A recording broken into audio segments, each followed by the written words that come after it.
Como vai você? Bom dia, meus queridos.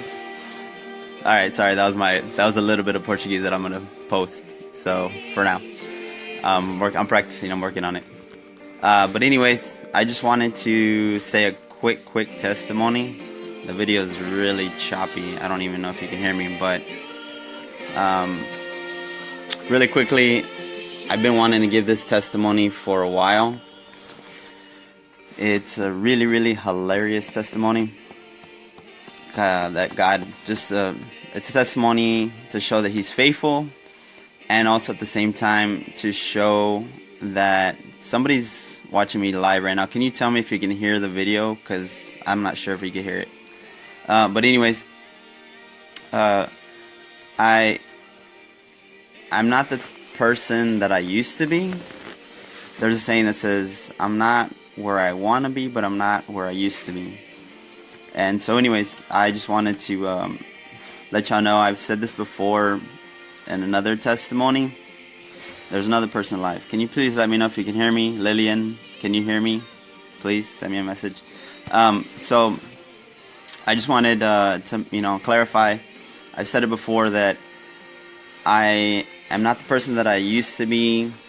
I used to be very religious, very judgmental, and actually would even condemn people for the way that things that they would do. And God took that away from me.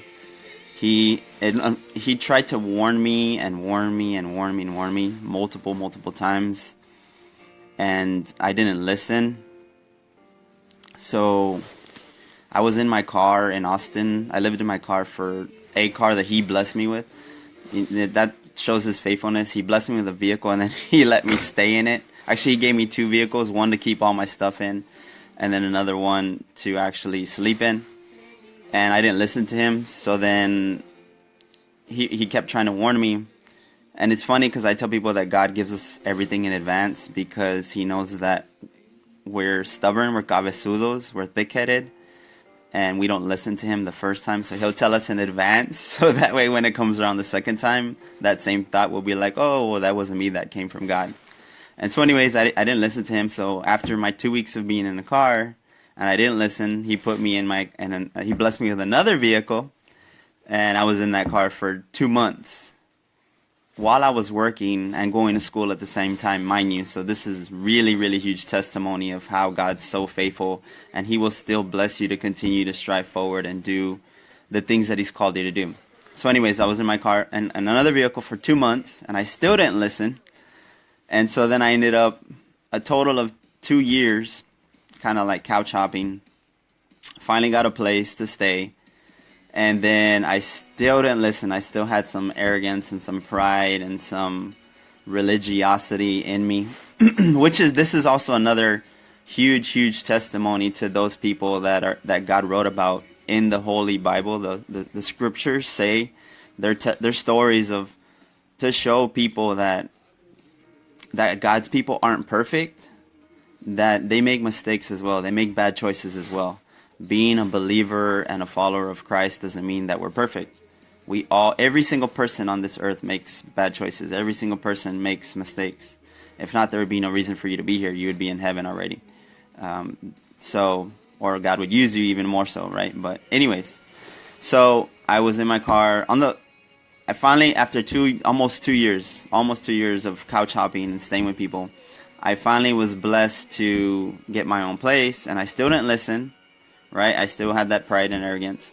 So then God took me all the way down to the streets, and I stayed in the streets for 8 months, and this is more of God's faithfulness. He didn't leave me by myself. It's funny how God works. I told God that I wanted a wife that had an accent, and I wanted a wife that would speak Spanish, and so that way she could help me with Spanish and I could help her with English. Well, God brought me a guy to help me with my Spanish, and anyways, he stayed with me faithfully in the streets and in Austin for 8 months, and then we backed each other up. We were not roommates because we didn't have a room. We were street peeps is what I like to call it. And so he stayed with me faithfully. But before we stayed in the streets, this is the testimony I was trying to get to. Sorry. God told, we were staying at the Greyhound in Austin, literally in the Greyhound station. It's small little spot, and we would sleep there every night. And one day, at this time I was going to school, and I didn't have a job at the time, so I was donating plasma, and I would get money every week, and that would pay for food. God would bless me with food through that means. And so God told me, hey, you're going outside tonight. Like, a thought came to my mind, and I was like, no, I'm not. I'm not staying outside, because you know that I don't like the cold. You know that my body doesn't like the cold. And he's like, you're going outside. And so I was bold, and I told God, if I'm going outside, you, God, need to bless me with the sleeping bag. I need you, God, to bless me with the sleeping bag, because you know that I don't have money.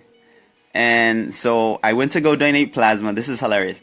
I went to go donate plasma, and I got on the bus, and then I get off the bus, and I'm walking to H-E-B to go buy some food. And then I'm about to get to H-E-B. I'm probably maybe like 2 blocks from H-E-B. And all of a sudden, this guy comes out of nowhere from under the expressway. I don't know if you're familiar with Austin, you know that there's an upper lower deck. And so he comes out of the out from under the expressway off of 35, heading to H-E-B on Hancock. So anyways, this guy comes out of nowhere, and he's like, hey man, do you know anybody that needs a sleeping bag? And he holds it up in his hand, and he's holding the sleeping bag literally in his hand. And I just started laughing. I was like, yeah, I may need that sleeping bag. And he's like, well, yeah, I got this sleeping bag, man. I was standing on the corner asking for money because I'm running out of funds, and I have a place to stay, but I needed money to get some groceries. And so I told him, I was like, yeah, I think I need that sleeping bag, man. If you don't mind, can I have it? And he's like, yeah, man, I have a sleeping bag at home. You can have it. It's brand new, has tags on it and everything. I was standing on the corner asking for some money, and this guy just gave me a sleeping bag. And I just started laughing, because I was like, God, I asked you to provide, and you're providing. This is amazing because you're blessing me, but it's not that great because I'm going to have to go outside and sleep in the cold. And so anyways, I ended up going inside. I asked that guy if he needed anything, and he said he needs some milk. So the Lord, blessed me to help him out with some milk, bless him with some milk for his obedience, and blessing me with a sleeping bag. And then I went back to the Greyhound station, and I told my friend, I'm like, dude, I'm going outside tonight. And he's like, what? And I told him the story of how God told me that we were going to go outside. I was gonna have to stay outside, and that if he wanted me to stay outside, that he was going to have to bless me with a sleeping bag, and that he blessed me with a sleeping bag, so I'm going outside in the cold. So anyways, sure enough, I'm there, cool, like, sleeping in the Greyhound in the seat, all awesome, like, laid up, posted up, like if I'm somebody waiting for a bus, trying to be all cool, trying to be all sneaky. And then all of a sudden, like, I just feel a tap on my leg. Well, actually, the Lord woke me up, and then I feel a tap on my leg. And it's the security guard, and he's like, excuse me, sir, can I see your ticket? And I was like, I didn't have a ticket, but that was like to board like that day. But I was trying to be cool. I had a ticket that like from months before when I had come down to the Rio Grande Valley. And so I show him the ticket, and he's like, this is expired. I'm going to have to ask you to leave. And I was like, oh yeah, I don't have a ticket for right now. Yeah, sure. Yeah, okay, sir. I apologize for staying here without your permission. He's like, no, that's fine. Just make sure you leave, And I'm like, hey, you know what? I don't have a place to stay. Would it be okay if I stay right outside behind the shed in the back? More of God's faithfulness. He showed me favor. He said, that's fine. Just make sure that you're not in the view of anybody that's coming into the facility, and make sure you're not messing with anybody around the facility. And so I went outside, got my brand new sleeping bag, slept in it by myself. I wake up like around 4 o'clock in the morning, and my friend Rafael is sleeping at my feet. And so I was like so amazed that God put in his heart to stay with me and be there for me. And God was just faithful. Number one, he told me I was going outside, and then he provided for that. There's a scripture that says that don't worry about what you're going to eat, about what you're going to wear, that God will provide every day no matter what. And so anyways, I hope this encourages somebody. Number one, to show y'all that, people of God are not perfect. We all make bad choices. We all, aren't the godly character right off the bat when we become believers or we're walking with Christ. And number three, that God will always provide.